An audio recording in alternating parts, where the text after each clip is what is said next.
Shalom God people, anak-anak Tuhan yang dikasih oleh Tuhan. Bagaimana kabar kalian hari ini? Saya harap luar biasa ya, dan selalu berada dalam lindungan Tuhan. Sebelum kita mulai pelajaran kita akan awali dengan berdoa. Kita berdoa. Bapa kami di surga, Tuhan kami yang baik, terpujilah Tuhan karena Engkau begitu baik kepada kami, menjaga, melindungi kami sampai pada saat ini. Sekarang kami akan belajar, biarlah Tuhan boleh berkati, agar kami mengerti pelajaran yang kami pelajari. Terima kasih Tuhan, kami berdoa di dalam nama Kristus, Yesus Tuhan dan Juru Selamat kami. Amin. Baik, anak-anak Tuhan dikasih oleh Tuhan, sekarang kita sudah tiba pada pelajaran kita yang ke-12 dengan judul Hati Nurani, titik 2, memilih yang benar. Hati nurani, memilih yang benar. Ya, jadi kita akan awali dari arti kata hati nurani. Ya, arti kata dari hati nurani. Menurut Profesor K. Bertens, hati nurani itu adalah instansi atau bagian dalam diri manusia yang menilai perbuatan manusia baik atau buruk. Ya, hati nurani itu berkaitan dengan moral. Ya, hati nurani itu juga kedalaman termurni dari jiwa manusia. Ya, jadi bisa dibilang hati nurani itu apa yang ada dalam pikiran kita yang paling dalam hati kita yang berkaitan dengan moral atau kebaikan. Ya, jadi kebaikan dalam diri manusia. Nah, kebanyakan orang di saat ini itu mengandalkan logikanya ketika dia mau memilih sesuatu. Ya, kebanyakan orang mengandalkan logikanya untuk memilih sesuatu. Mau melakukan ini memakai pikiran, ya, pakai akal, pakai logika, ya, pakai logika. Tetapi jarang ada orang yang menggunakan perasaannya, ya, perasaan. Jadi bisa dibilang juga hati nurani ini berkaitan dengan perasaan. Ya, orang kebanyakan melakukan segala sesuatu dengan logika, tetapi tidak memakai perasaan. Ya, nggak pakai perasaan. Nah, tetapi bukan berarti hati nurani ini nggak pakai logika. Nah, hati nurani justru memakai logika dan juga perasaan. Kalau mau melakukan sesuatu, pakai logika dan pakai perasaan. Itulah hati nurani. Nah, contohnya begini ya. Misalnya suatu hari kamu berbohong. Kamu bohong ke orang tua, misalnya ditanya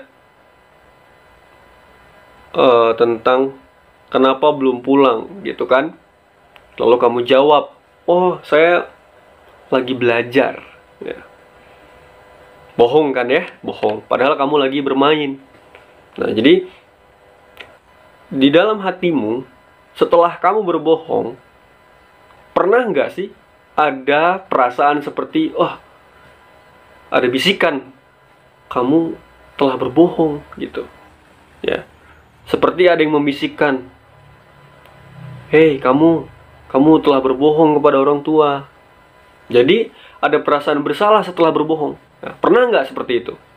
Atau ketika kamu melihat ada di jalan uang jatuh di kelas, gitu ya, misalnya di kelas lah, uang jatuh, lalu wah, lumayan ini, bisa jajan.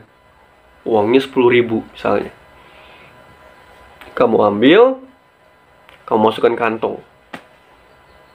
Kemudian ada temanmu yang menangis.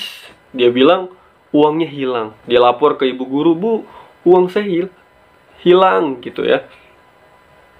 Tapi karena kamu merasa bahwa, wah, sayang banget kalau saya balikin uangnya, nggak apa-apa lah, saya simpen aja. buat jajan saya. Ya. Pernah nggak dalam hati nuranimu, misalnya melakukan itu, ada bisikan, kamu salah, kamu telah mencuri, itu salah. Ya. Hati nurani itu seperti itu. Ya. Ada bisikan dalam hati kita, dalam pikiran kita, kalau kita salah, kita akan merasa bersalah. Ketika kita berbohong, kita akan merasa bersalah. Ketika kita habis mencuri, kita akan merasa bersalah. Ketika kita habis melakukan kesalahan atau kejahatan, melakukan dosa, ada nggak perasaan bersalah? Ya, itulah yang disebut dengan hati nurani. Bisa juga disebut dengan perasaan bersalah di dalam diri kita. Ya, kesadaran untuk melakukan yang benar. Kesadaran bahwa ada yang benar, ada yang nggak benar. Jadi hati kita tahu apa yang benar dan apa yang salah. Ya. Nah, jadi mungkin kamu berpikir bahwa pelajaran ini terlalu sulit untuk dimengerti sebagai anak kelas 7. Tapi kita harus belajar pelan-pelan, ya. Ini adalah pelajaran yang penting buat kalian sebagai anak kelas 7, karena ini harus dilatih dari kelas 7 supaya memiliki hati nurani yang baik. Ya. Ketika kita diajak teman kita untuk bolos, nah, hati nurani harus bekerja. Bolos itu salah. Ketika kita diajak teman kita untuk tawuran, hati nurani kita harus bekerja, harus berkata kepada kita bahwa tawuran itu salah. Ya, ketika kita tidur di kelas, hati nurani kita harus bilang sama kita bahwa kita salah. Di dalam kehidupan ini, kita harus mengandalkan hati nurani. Tapi ada pertanyaan, apakah hati nurani bisa salah? Ya. Jadi sering sekali orang itu melakukan segala sesuatu berdasarkan hati nuraninya. Tetapi bisakah salah? Bisa nggak salah hati nuraninya? Ya. Jadi kan kita melakukan sesuatu biasanya menggunakan hati nurani. Tetapi ada juga orang yang melakukan kejahatan sudah dalam hati nuraninya. Jadi hatinya sudah memikirkan yang jahat, sudah ada dalam hatinya untuk melakukan yang jahat, tapi dia nggak sadar kalau itu jahat. Ya, saya harap kalian mengerti ya. Jadi dia menganggap bahwa yang dia lakukan itu baik. Hatinya berkata bahwa itu baik. Sudah beda dengan yang kita biasanya. Kita biasanya kalau kita melakukan yang jahat, hati nurani kita bilang itu jahat. Tapi orang ini menganggap bahwa ketika dia melakukan yang jahat, hati nuraninya bilang bahwa itu adalah baik. Ya, hati nurani bisa salah kalau dilatih dengan salah. Contohnya apa? Contohnya adalah teroris. Ya. Teroris ini menganggap bahwa dia diajarkan menurut pemikiran agamanya untuk melakukan teror, melakukan kejahatan. Tapi nggak pernah agamanya mengajarkan yang jahat itu. Agamanya sebenarnya nggak pernah mengajarkan dia untuk membunuh. Tapi dia berpikir, hati nuraninya berpikir bahwa yang dilakukan itu benar berdasarkan agamanya. Karena sudah dilatih sejak kecil bahwa yang dilakukannya benar. Harus membunuh orang-orang yang berbeda agama.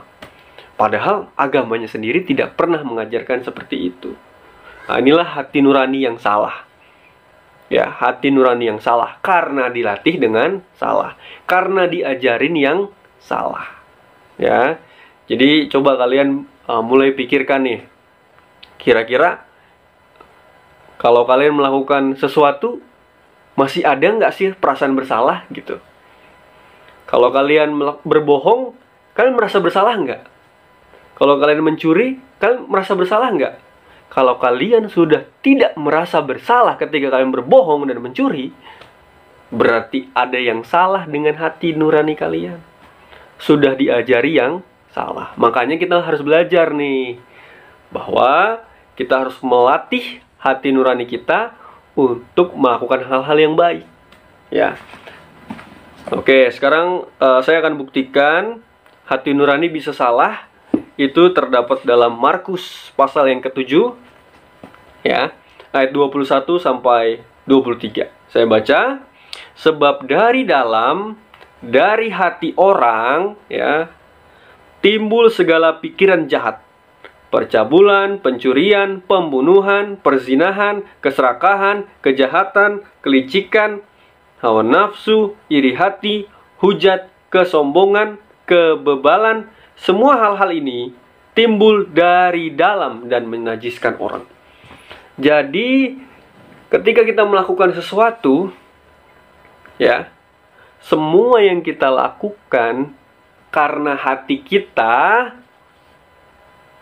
ingin melakukannya. Ketika kita mau berbohong, itu karena hati kita mau melakukannya. Ketika kita mau mencuri, itu karena pikiran kita, hati kita mau mencuri. Ya. Jadi, hanya orang yang tidak waras yang melakukan sesuatu, tapi dia nggak sadar. Atau dihipnotis. Ya kan? Jadi kalau kalian melakukan sesuatu nih, kalian biasanya itu sudah ada dalam rencana kalian. Kalian sudah rencanakan, kalian sudah pikirkan, oh saya mau berbohong, kalian akan bohong. Oh saya akan mencuri, saya akan mencuri. Tetapi kalau hati nuraninya masih bisa diperbaiki, maka hatinya akan bilang, oh saya salah, saya berbohong. Oh saya salah, saya mencuri. Ya. Jadi oleh sebab itu, semua yang terjadi dalam hati kita, yang kita lakukan, harus dilatih sejak sekarang, supaya hati kita memikirkan yang baik, dan kita melakukan yang baik.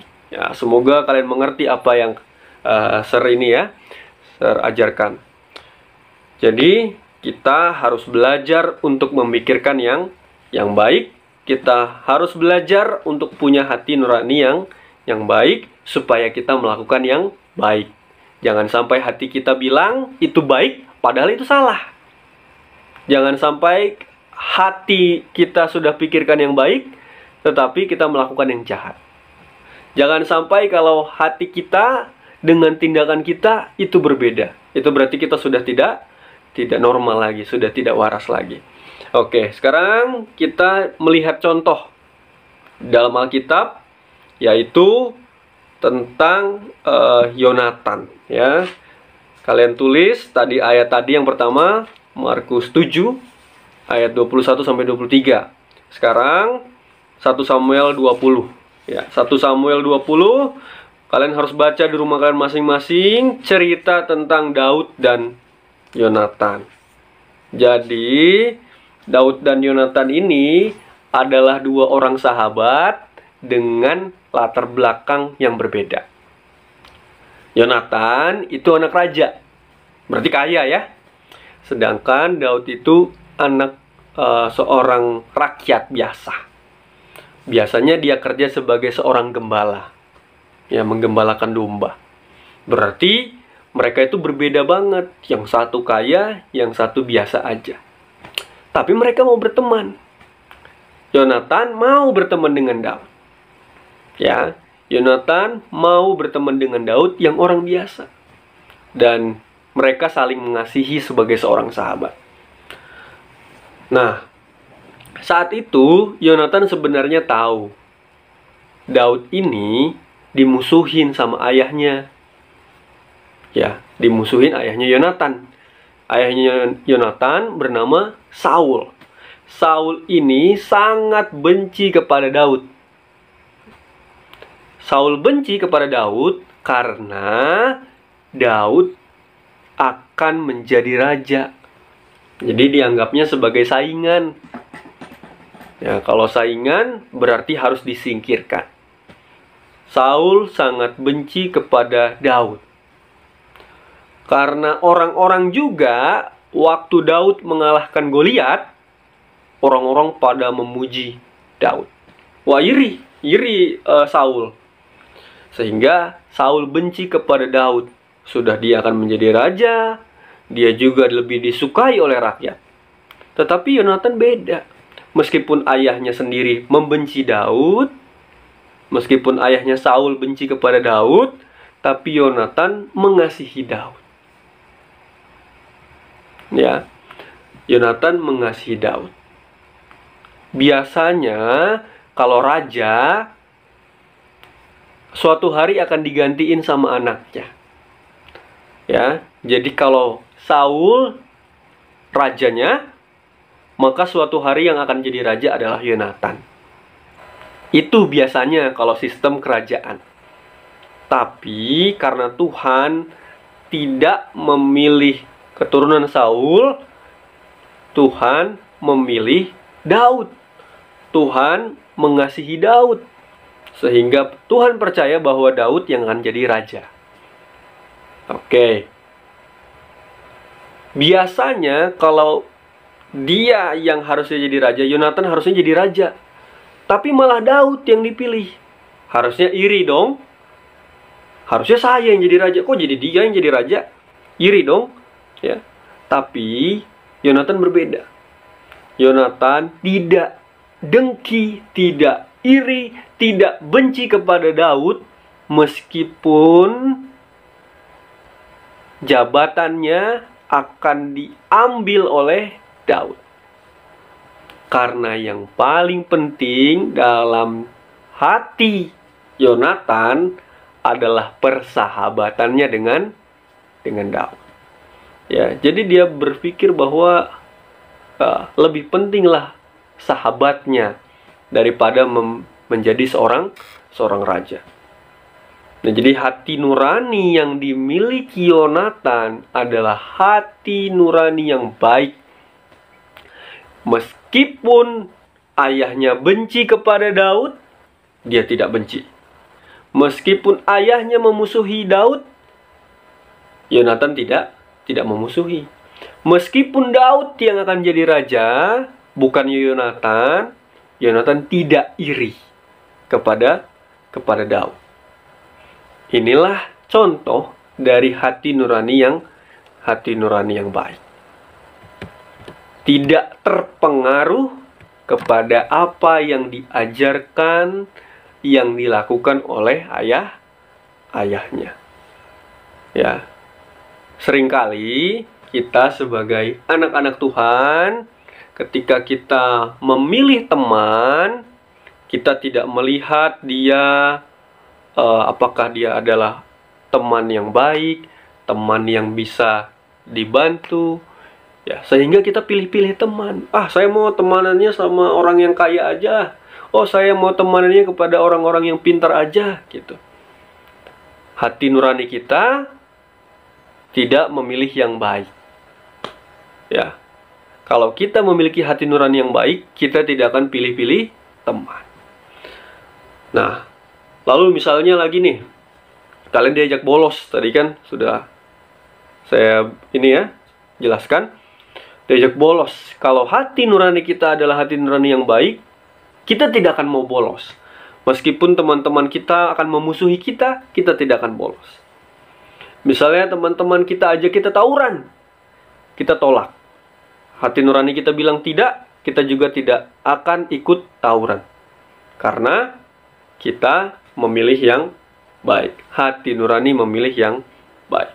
Oleh karena itu, dari sekarang kita harus belajar untuk tahu mana yang baik, lalu kita latih diri kita untuk melakukan yang baik, sehingga kita akan melakukan yang yang baik.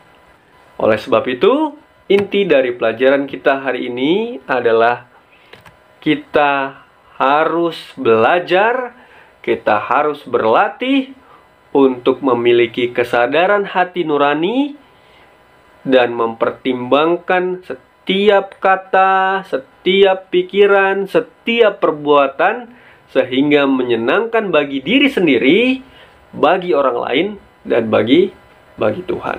Nah, itulah pelajaran kita hari ini. Silakan dicatat ayat-ayatnya, hal-hal pentingnya, contoh-contohnya, dan tokoh-tokoh Alkitab. Juga penulis atau yang memberikan sebuah pendapat. Oke, itu saja. Kita akan tutup dengan berdoa. Bapa kami di surga, Tuhan kami yang baik, terpujilah Tuhan karena Engkau begitu baik kepada kami, menjaga, melindungi kami sampai pada saat ini. Sekarang kami sudah belajar, biarlah Tuhan berkati agar kami mengerti pelajaran yang kami pelajari. Terima kasih Tuhan, jadikanlah kami anak-anak yang baik, dalam nama Kristus Yesus Tuhan dan Juru Selamat kami. Amin. Sampai di sini pelajaran kita, Tuhan Yesus memberkati.